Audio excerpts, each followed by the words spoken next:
In order to get off at the United States, we would have to go by boat, and we would need to avoid detection by a group known as the Viet Cong.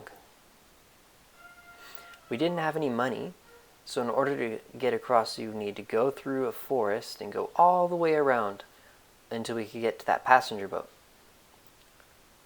and make it off there. And then we would begin our long trek to the United States. I think I was about 7 years old, and my sister was about 19 at the time. 18 or 19, around that. As things progressed, we made it across our first checkpoint. We had to sit in different vehicles. We couldn't just take one bus there. We had to wait for trucks to keep coming by, and the two of us would get in and get out. And eventually we made it to the city called Ca Mau. It was a rural city. We had some relatives living there. Two of my cousins actually are in San Diego. They're from that city. We ended up hiding in their home for about a week. We couldn't go out during the day. We had to wait until nighttime to leave. And this was because we couldn't talk, because if we did, they would hear our accent as we were from the city, and that was different from the rural area. Our first escape attempt failed. We were caught. So, true story, we were going up the river, and during that week, my uncle, he's from Vietnam, he helped the two of us escape during that time. Using his boat, he arrived the last part of that checkpoint, and he helped the two of us continue down that. My uncle was rowing at the time. It was a small boat. It looked like a canoe. And he was rowing until the Viet Cong started pulling everyone over. And they had machine guns, and I could picture them just lighting everyone up, and I was scared. The Viet Cong began asking everyone what they were doing, and some they would take, arrest, and march off in a line. When they came up to us, I was afraid and was silent, but my uncle decided to talk for us, because he was from that area and he had their language. And he spun the story that he'd recently finished working at the farm, and that he was going home, and that he was just slowly going home at the time. They let us off, and my uncle hurriedly paddled as hard as he could home, down an alleyway. When we made it home, I found out that it was actually my grandmother's friend's house. The next day, my aunt, really, she was my sister's aunt, came up to us, and she was angry. She said that she wanted both of us to go back to the city.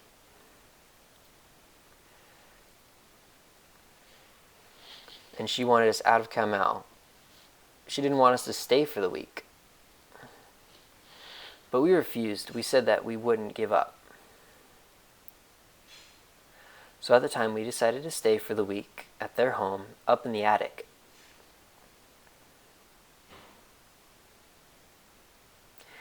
Really, it was boring. It was hot, and we had to wait in the sun. And one night, someone came up to us and asked if we were ready to go. My aunt had sent for someone to come, and they ended up telling us that we needed to be ready that night to escape at the right time. We ended up leaving first. The two of us left at separate times because it was against the law at the time. People would recognize that we were trying to escape, and it wouldn't look as serious if we were leaving in separate groups.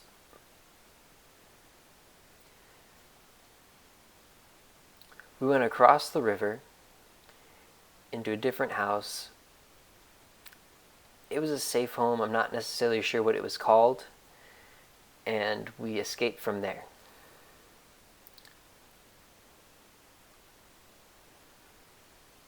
In that home, I saw many eyes looking at me, and it was dark. It meant many people were trying to escape just like us. We waited for about an hour, and then finally somebody came and told us that it was time to leave. We were lucky because we were the first to be called. We were called with one woman and a man with a 3-year-old girl.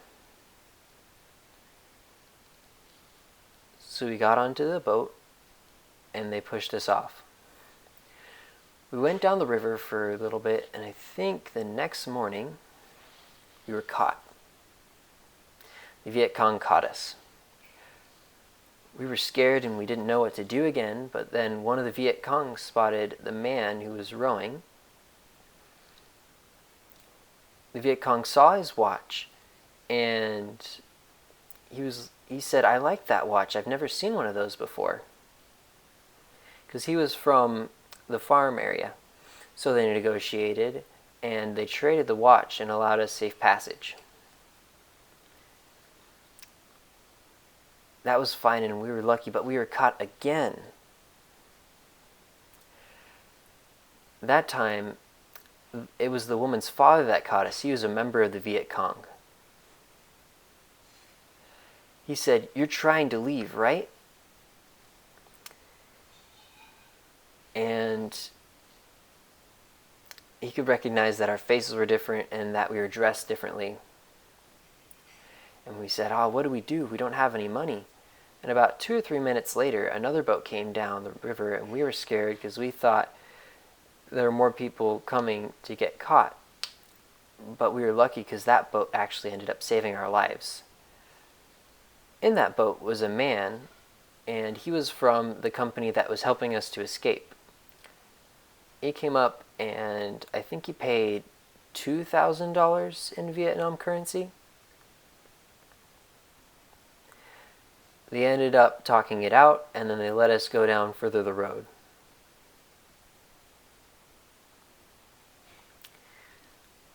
We ended up staying in a center where other people were trying to escape. We'd ended up going back to the house. And it was dark at the time, and we were ready to escape. Most people were sleeping during the time, and it was quiet. You could hear some chirping, some crickets in the background, and there was some light from some of the bugs there. We were separated into different groups, and we were first again.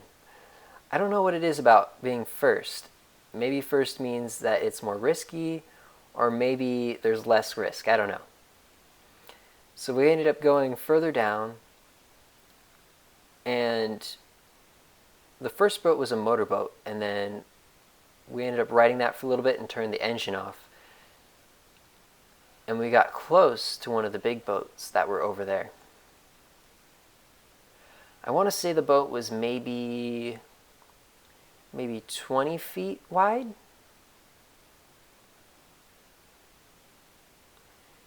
The boat was also 10 feet in length, or 20 feet in length,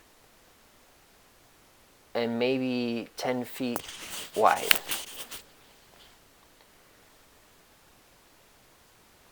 We all ended up getting on the boat, one at a time. And I want to say in total there was about 50 or 60 people that were getting on the boat. It was cramped. We each ended up getting on, and then we set off. Thank you. So half of my family lives in Sacramento, and the other half of my family lives in Los Angeles. I'm in the middle. I live in the Bay Area. Do you know? It's close to Berkeley and Oakland. It's nice, but it's expensive. It's really close to San Francisco and Vermont in the School of the Deaf there where I graduated. And Sacramento is just about an hour. So it's close to everything. Awesome.